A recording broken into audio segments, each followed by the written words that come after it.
말씀은 고린도후서 6장 1절로 6절 말씀을 보니까 참 은혜스러운 말씀입니다. 고난 가운데서도 은혜를 바라보게 되고 어떤 경우도 은혜에 사무치는 자가 되어야 될 줄로 믿습니다. 미국의 루즈벨트 대통령이 눈이 좀 안 좋은 사람이었어요. 그래서 안경 가지고 다니면서 아주 싫어하고 빼놓고 다니기도 하고, 그때는 옛날이라 그런지 안경도 아주 튼튼하고 무겁고 그랬던 것 같아요. 지금은 간단하지만은. 책을 사용하는 돋보기와 멀리 있는 물체를 바라볼 때 사용하는 그런 돋보기가 있는 것 같아요. 저도 장글씨를 잘 못 보거든요. 그전에 안 그랬는데 눈이 좀 나빠졌다는 증거죠. 근데 멀리 있는 것은 그런 대로 봐. 11시 21분 여기서 보니까. 근데 앞에는 잘 보는데 멀리 있는 것은 못 보는 사람도 있고 그래요.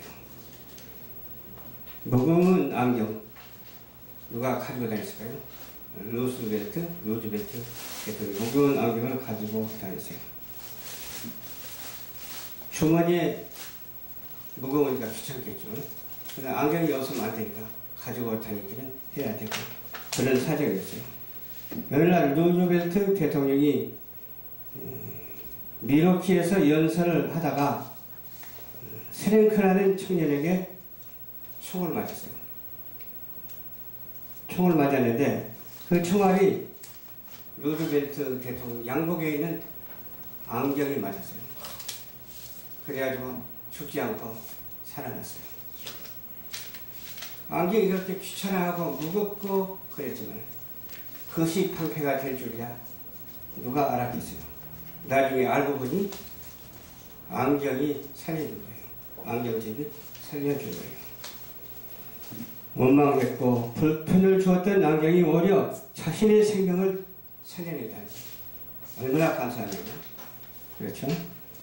이와 같이 우리 신앙의 여정 가운데서도 너무 힘들고 불평할 만한 처지에 오히려 은혜 받을 때가 참 많습니다.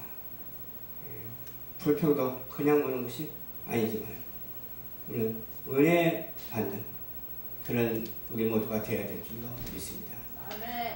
예를 들어서 여러 가지 돌을 모아놨다 이 말이에요. 그 안에 보석 같은 자가 되어야 될 줄로 믿습니다. 보석이 말하기를 은혜로다 은혜로다 하나님의 은혜로다 막 그렇게 말을 하는 거죠. 비유로 말하자면 그럼 그 여러 가지 그 돌덩어리들이 있는데 어떤 돌덩어리가 은혜를 받을까요? 그 안에서도 보석 같은 돌덩어리들이 은혜가 되는 거예요. 이 곡식 중에도 작곡이 많이 있어요. 작곡이 많이 있는데 그 안에서 은혜 받은 곡식 알곡이 은혜로다 하나님의 은혜로다 그런 말을 한다면은 누가 은혜를 받겠어요? 알곡 같은 사람이 은혜를 받을 줄로 믿습니다. 오늘 본문 말씀을 힘들게 겪어야 했던 그 어려움 속에서 은혜를 받는 바울의 모습을 바라볼 수가 있습니다. 그 어려운 상황 속에서도 굴하지 않고 꿋꿋이 나갔습니다. 예수를 만난 후로부터. 이같이 본문 2절 말씀에 보니까 뭐라고 적혀있죠? 이렇게 적혀있잖아요. 가라사대 내가 은혜 베풀 때 너를 듣고 구원의 날에 너를 도왔도다 하셨으니 보라 지금은 은혜 받을 만한 때요 보라 지금은 구원의 날이로다. 그러니까 거짓과 참은 구별이 되어 있어요. 그렇잖아요? 뭐든지 구별이 되어 있어요. 우리의 생각도 구별이 되어 있고 우리의 몸뚱아리도 구별이 되어 있어요. 그렇게 75억 인구 가운데서 똑같은 사람은 하나도 없어요. 사람뿐이겠습니까? 세상 만물이 다 모두 마찬가지죠. 지금과 은혜 한 가지 두 말을 비춰 보아야 할 것이 있어요. 지금은 은혜 받을 만한 때입니다. 바울의 자신이 말하는 지금은 예수님을 믿고 나서 주님을 위해서 살아가는 때에 말하는 그 말이에요. 주님 만나지 못했을 때는 그런 생각도 하지 못하고 의미 없는 인생을 살았어요. 아무리 가말리에 그런 교육을 받았다 할지라도 의미 없는 교육이었어요. 그러나 예수님을 만나고 난 후로부터는 어떻게 됐어요? 바로 이 말씀이 적용되는 거예요. 이 말씀을 하나님께서 누굴 통해서 주었어요? 성부, 성자, 성령을 통해서 바울에게 주어주고서 바울이 쓰게 한 거예요. 예수님을 믿기 전에는 바울은 세상적인 기준에서 보자면 자랑할 만한 그런 사람이었잖아요. 저는 세상적인 기준에서 아무것도 자랑할 게 없어요. 그냥 예수를 믿고 난 후부터 자랑은 못하지만 그래도 보는 모습 그대로 하나님의 사명을 감당하고 있어요. 부족하기 이럴 데 없어요. 그래서 바울과 저하고 비교하니까 저는 세상적일 때는 아무것도 모르는 사람이었어요. 예수도 몰랐고 하나님도 몰랐고 성령님도 몰랐어요. 말씀도 몰랐어요. 그러나 예수를 믿고 난 후부터 어때요? 성령이 함께 하셨어요. 말씀이 본이 되었어요. 그러면서 살아가면서도 부족하고 부족해서 주님 항상 채워달라는 그런 기도를 많이 해요. 지혜를 주시옵소서. 은혜를 주시옵소서. 달라는 말을 많이 해요. 그런데 하나님이 주시는데 어떤 것을 주시냐? 물질은 안 주어도 지혜를 주고 은혜는 주더라고요. 그래도 이나마 물질이 없다면 또 살아갈 수가 있겠어요? 물질도 주신 하나님께 감사하면서 은혜로운 삶을 살아가고 있습니다. 문제는 하나님의 은혜의 세계는 맛보지 못할 때 그때가 문제가 되는 거예요. 하나님의 은혜의 세계를 어떻게 맛봐야 될까요? 지정의로 맛봐야 될 줄로 믿습니다. 지적인 때도 어때요? 하나님의 은혜로 지적해야 돼요. 정적인 때도 하나님의 은혜로 정적해야 돼요. 또 의지적인 때도 하나님의 은혜로 의지적인 것이 되어야 돼요. 지적인 것이라고 말하면 회심의 3요소인데 이 요소는 처음에 예수 믿을 때는 내 생각으로 믿어. 그러나 그 다음 단계에서는 정적으로 믿으니까 성령을 받아가지고 불러 하면서 성령 충만하게 믿어. 또 의지적일 때는 어때요? 그 나라와 그 의를 향해서 표대를 향해서 하나님의 말씀에 붙잡혀서 가는 거예요. 말씀에 붙잡혀서 견인되어 가는 거예요. 그래서 불가항력적인 은총이요, 무조건 선택이요, 무조건 타락이요, 무조건 구원인 것을 믿으시기를 주님 이름으로 축원합니다. 바울은 본문 말씀 5절 매를 맞고 감옥에 갇혔을 때에도 은혜를 받았다고 했어요. 지금 오늘날 많은 사람들 이렇게 서로 대화하다가도 조금만 뭐가 안 맞으면 그냥 충돌하고 그러잖아요. 근데 충돌하는 것은 안 돼요. 안 맞아도 안 맞은 대로 은혜를 받아야 돼요. 아멘? 그래야지. 충돌하면 사단이 좋아하니까 충돌하지 말고 안 맞아도 잘 맞춰달라고 주님 앞에 기도하면 주님께서 맞춰주실 줄로 믿습니다. 저는 사람들을 많이 상대하는데 별수를 다 들어요. 저는 술에 술 탄 듯이 물에 물 탄 듯이 그런 사람이다. 그런 소리도 들어본 적 있고, 또 모든 것이 약하기 때문에 강자에게 꺾인다는 말도 들어봤고, 또 저렇게 살아야 돼, 저렇게 착하게 살아야 돼, 바로 성직자의 모습이라고 그런 소리도 들어봤어요. 그렇습니다. 꺾인다 그 말도, 물에 물 탄 듯이 그 말도, 또 지혜롭게 성스럽게 살아간다 그 말도 다 적용되는 것입니다. 적용되나 그러나 그 결과가 우리에게는 얼마나 중요한지 몰라요. 결과가 처음에는 잘 되다가 나중에 안 되면 안 되잖아요. 처음에는 안 되다가도 나중에 잘 되면 좋잖아요. 그래서 우리는 어느 상황에 처하든지 잘 되고 안 되고를 떠나서 하나님의 은혜로다, 하나님의 은혜로다, 비천에 처할 줄도 알고 풍부에 처할 줄도 알고 오직 자족하면서 주만 바라보고 주님의 사명을 그 소명을 감당하는 우리 모두가 되어야 될 줄로 믿습니다. 아멘. 바울은 빌립보에서 우연히 점치는 여자를 만났어요. 점치는 여자를 만나가지고서 그 여인은 점을 쳐서 주인에게 돈을 가져다 주는 사람이었어요. 그런데 바울이 복음 전하는 것을 그들에게 복음 전하다가 그들의 모습을 보고 복음을 전하는 거예요. 그러니까 점괘가 안 나오는 거예요. 아무것도 알아맞히지 못한 거예요. 그렇게 많이 알아맞히다가 아무것도 알아맞히지 못하고 벌벌 뜨는 거예요. 그냥. 그리고 귀신이 그냥 거기서 빠져나간 거예요. 그러게 아무것도 뭐 맞출 수도 없고 아무 말도 할 수 없고 이상한 사람이 되어버린 거예요. 그렇죠? 바울이 그 여인에게 들어있던 귀신을 쫓아내자 더 이상 점칠 수가 없었어요. 주인이 더 이상 돈 벌 수가 없게 됐다. 그 말이죠. 점칠 수가 없으니까 돈 벌 수가 없게 됐다. 그러니까 바울을 고발해가지고서 감옥에 가둬버리잖아요. 감옥에 가두는데 그 안에서 무슨 일이 또 일어납니까? 은혜로다, 은혜로다, 하나님의 은혜로다. 하나님께 찬송을 하는 거예요. 하나님의 찬송을 하니까 하나님의 역사가 일어나는 거예요. 막 땅이 흔들리고 그냥 지진이 나가지고 옥문이 열리고 그냥 그러는 거예요. 간수가 거기에 있다가 옥문이 열려졌으니까 내가 죽겠구나 하고 자결을 하려고 할 때 그만 하고 그냥 그치게 했어요. 내가 도망가지 않겠다.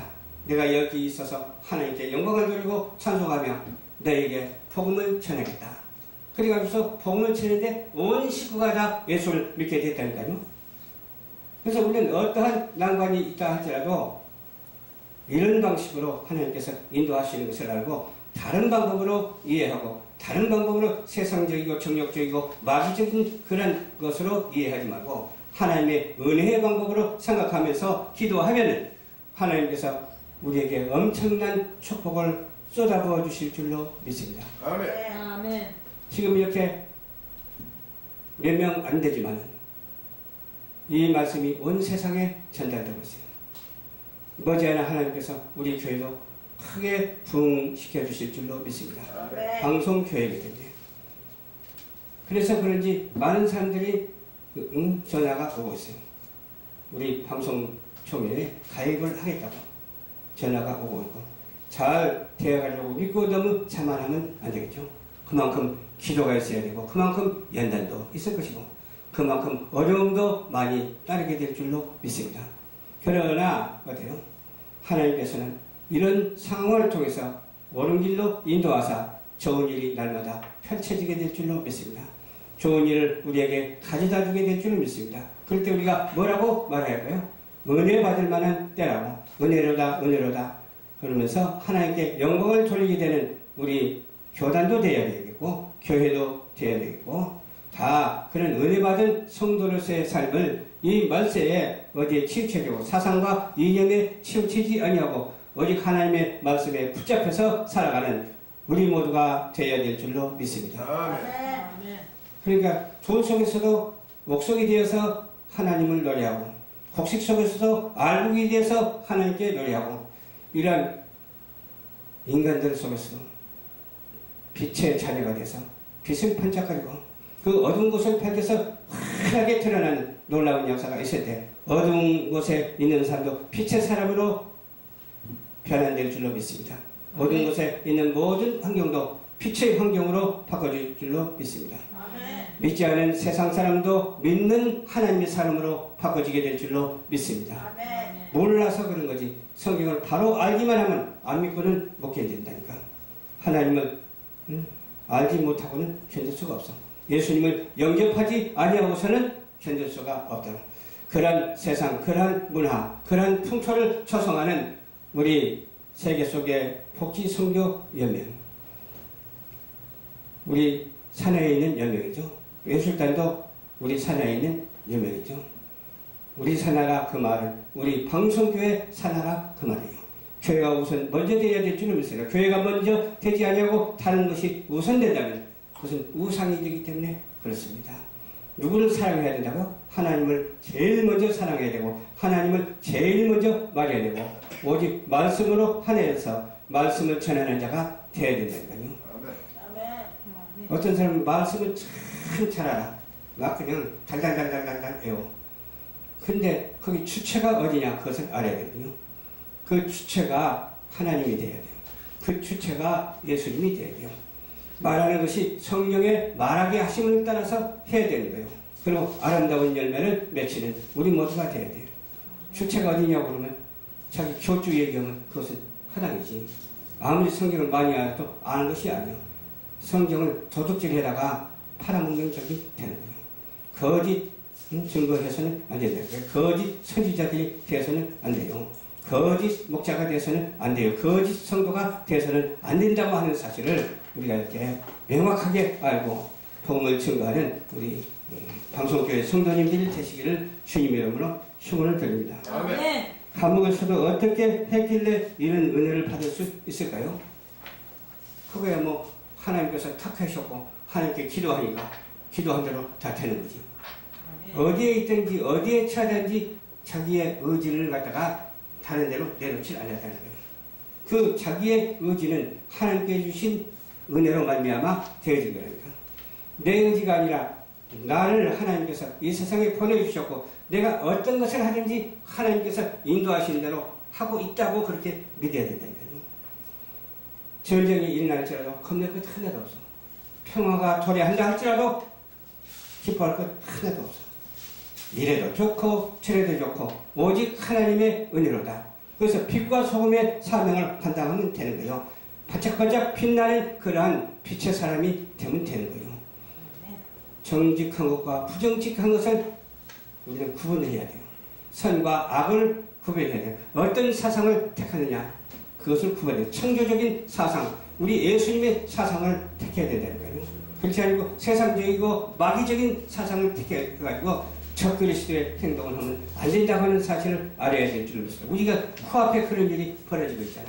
그런데 모르고 그런 것에 가담한 사람이 맞다니까. 이 목회자들도 그런 곳에 가담하는 사람이 있어. 가담해서는 안 될 곳에 가담하는 사람이 있어. 그것을 영적으로 무지하기 때문에 그러는 거예요. 앞만 보고 알았지 옆도 못 보고 앞도 못 보고 위로도 못 보는 거예요. 그렇지만 우리는 하나님의 택한 선민으로서의 이런 사상적 의지가 오직 하나님의 말씀으로 창조적인 흐름의 방향으로 흘러가는 우리 모두가 되어야 될 줄로 믿습니다. 그래서 어떤 것도 믿지 마세요. 사람도 믿지 마세요. 그러나 믿을 만한 사람이 됩시다. 아멘? 아멘. 만남의 축복이잖아요. 믿을 만한 사람이 돼서 믿고 의지하고 서로 감사하면서 사는 이보다 더 좋은 일이 이 세상에 어디 있겠느냐 이 말이에요. 물론 다른 데도 있어야 되지만 여기는 그 좋은 일이 표출될 줄로 믿습니다. 그 좋은 일이 날마다 일어나게 될 줄로 믿습니다. 아멘. 그래야 되잖아요. 우리 방송교회는 비록 이렇게 미약하지만 내 나중은 힘이 창대하게 될 줄로 믿습니다. 기도하겠습니다. 좋으신 아버지 감사합니다. 오늘 또 주님께서 인도하여 주셔서 말씀을 정리했습니다.